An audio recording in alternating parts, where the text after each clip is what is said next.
Hola, buenas tardes. Me llamo María Camila Arce, soy estudiante de la Universidad San Buenaventura de Cali, soy en sexto semestre de Contaduría Pública y hoy me encuentro con Dagoberto, él es abogado, candidato al título de Contaduría Pública y vamos a hablar sobre la SOMAC. ¿Cómo estás, Dago? Muy bien, Camila, ¿cómo estás? Bien, gracias. Bueno, cuéntanos por qué se crea la SOMAC. Digamos que en Colombia se venía atravesando por un tema de un conflicto y un post-conflicto donde el gobierno de esa época decide crear unos beneficios tributarios para incentivar a las empresas del sector privado a que inviertan en estas zonas en las cuales se generaba el conflicto o estaba el conflicto en mayor proporción. ¿Listo? Entonces, en el año 2016, exactamente el 29 de diciembre, nace la ley 1819, que actualmente conocemos como la reforma tributaria, y en esa reforma tributaria, en el artículo más o menos 235, se inician a tocar el tema de la SOMAC. ¿Qué traduce la SOMAC? La SOMAC traduce las zonas más afectadas por el conflicto armado en Colombia.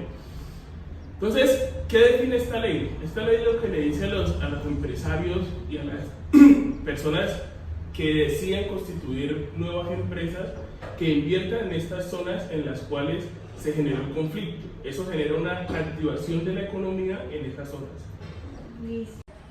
Bueno, Dago, cuéntanos, ¿y quiénes pueden pertenecer y cuáles serían sus obligaciones? Ok, Camila. Como les comenté inicialmente, la ley se notifica y se promulga el 29 de diciembre del año 2016. ¿Qué estableció esa ley? Dijo que todas las sociedades o empresas que se creen a partir de esa fecha, en las zonas que quedaron delimitadas como integrantes de la SOMAC, van a tener unos beneficios tributarios respecto de su impuesto de renta para efectos de disminuir la tarifa. ¿Listo? En esas, las obligaciones que deberían de cumplir las sociedades que se constituyan en esas zonas son como inscribirse en la Cámara de Comercio de la zona en la cual ellos están establecidos, de su domicilio principal. ¿Listo? Una obligación respecto de sus activos. ¿Qué quiere decir? Que los activos de esa empresa deben de conservarse desde el momento de la constitución de la empresa hasta el año 2027, que es cuando se terminan las tabelas tributarias respecto de las tarifas. Entonces se establecieron 4 categorías de empresas. Vamos a encontrar pequeñas empresas, microempresas, o bueno, microempresas primero, después pequeñas empresas, después medianas empresas y después grandes empresas. Respecto de sus activos, ¿cómo podemos catalogar si usted es pequeña, mediana, grande o microempresa? La norma dijo que de 0 a 501 salarios legales mensuales vigentes se iban a considerar como microempresas. Si usted tenía entre 501 y 5001 salarios mínimos legales mensuales vigentes, se iba a considerar como pequeña empresa. Si usted tenía entre 5001 y 15.001 salarios mínimos legales mensuales vigentes, como mediana empresa, y de 15.000 en adelante llega a ser considerado como gran empresa. Entonces, ¿qué tenemos? Las obligaciones es usted constituirse en esa zona e inscribirse en la Cámara de Comercio, tener unos requisitos de activos, además ejercer una actividad que toda dependa de esa zona. ¿Listo? No puede ser que tenga dependencias de otras zonas donde se beneficien otras partes del país, digamos que siempre y cuando no esté dentro de la zona. ¿Listo? Y esto ¿a qué nos lleva? A un requisito en el empleo, y es decir, que la mano de obra que usted utilice para desarrollar su actividad dentro de esa nueva empresa que está ubicada dentro de una zona considerada como la SOMAC debe ser nueva mano de obra, la cual usted debe garantizar que al menos desde que constituye la empresa, es decir, posterior al 29 de diciembre del 2016 hasta el 2020, esas personas van a tener una estabilidad laboral, o al menos las personas de la zona se van a ver afectadas por esa estabilidad laboral. Entre esos, ¿qué más debe usted cumplir?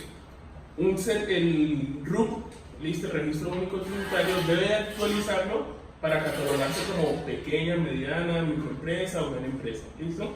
Y anualmente debe reportar la información exógena donde se puede evidenciar cuál es el nivel de sus activos, para así mismo saber si conserva o no conserva la categoría a la cual se le fue asignada.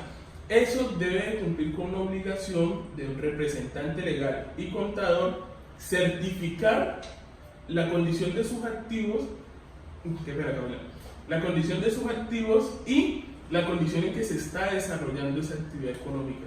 Claramente, teniendo en cuenta, pues ya lo sabemos que a nivel legal solamente existe una obligación de certificar estados financieros al representante legal y al contador, pero si son de estas sociedades que por su nivel de ingresos o de activos o por su tipo de sociedad están obligadas a tener un revisor fiscal, ya va a ser el revisor fiscal quien dictamine esos estados financieros anualmente, señalando que usted sigue cumpliendo con las condiciones para pertenecer a él. ¿Cuáles serían los beneficios en la tarifa? Ok, Camila, digamos que respecto a la tarifa tenemos que diferenciar tres grandes aspectos. El primero es la tarifa sobre la cual estas personas, o el porcentaje sobre el cual estas personas van a pagar su impuesto de renta. ¿Listo? Lo segundo es el porcentaje sobre el cual le van a practicar retenciones a esas personas. Sí. Y el tercero va a ser la autorretención que esas personas se deben de practicar. Ya sabemos que esta autorretención nace por allá en el año 2016 con el decreto 2201, en el cual estableció, mire, desaparece el CRED, pero creamos esta nueva autorretención para efectos de que las personas puedan tener un anticipo en su impuesto de renta. ¿Listo? Entonces, ¿qué establece la ley 1819? La ley 1819 dice que las empresas que se creen posterior a la promulgación y publicación de la ley, se les va a aplicar una tarifa o un porcentaje diferencial respecto de su impuesto de renta. Se establece desde el año 2017 hasta el año 2027, exactamente 10 años de incentivos tributarios para estas sociedades. ¿Qué se dijo? Si usted es una pequeña o microempresa, desde el año 2017 hasta el año 2021, su tarifa o su impuesto de renta va a ser cero. Si usted es una mediana o grande empresa, va a tener que pagar el 25% del impuesto que le hubiese dado. ¿Qué quiere decir, Camila? Que nosotros actualmente aplicamos, para las personas, posterior a la reforma tributaria, aplicamos un 33%, que es la tarifa general para todas las personas contribuyentes en renta. Entonces, usted solamente va a tener que pagar el 25% de ese impuesto que le dio. ¿Listo? Si es mediana o gran empresa o grande empresa, pues catalogada dentro de su marca. Posterior a eso, ¿qué nos manifiesta la ley? Dice que desde el 2022 hasta el 2024 se establecen otras tarifas, como por ejemplo para micros y pequeñas empresas vamos a tener un 25% del impuesto que le toca que pagar. Y para medianas y grandes empresas un 75%. Posteriormente existe el otro plazo que opera desde el 2025 hasta el 2027, y el del 2027 en adelante ya van a tributar sobre la tarifa plena, que quiere decir van a pagar el 100% de su impuesto. Cuando iniciamos la conversación, digamos que te comenté que teníamos que hacer una diferenciación, ¿listo? En lo que era renta, retención y autorretención. ¿Por qué? Porque solamente hasta octubre del 2017, cuando sale el decreto 1650, se establecen que esas mismas tarifas que le acabo de manifestar van a aplicar también para las retenciones y las autorretenciones que van a tener que declarar o se les va a practicar a estas empresas que están dentro de la SOMAC. Para finalizar, ahora dime quiénes no pueden pertenecer a SOMAC. Ok, en el decreto 1650 vamos a encontrar que, bueno, digamos que esos artículos son bastante extensos, pero la norma estableció que las entidades o las empresas catalogadas como grandes contribuyentes por la entidad correspondiente, que en este caso va a ser la DIAN, no pueden pertenecer a los beneficios tributarios estipulados en la SOMAC. También se establecieron las empresas de hidrocarburo o actividades conexas, y las empresas dedicadas a la minería o actividades conexas no van a poder tener estos beneficios tributarios. Bueno, y esa fue la entrevista con el abogado Dagoberto sobre SOMAC. Dago, muchas gracias por tu tiempo y por tu colaboración.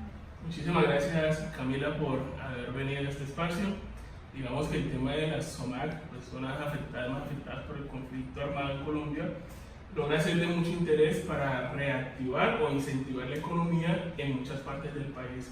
En todo caso, pues los espero aquí con mucho gusto y estamos pendientes. Saludos para todos. Chao.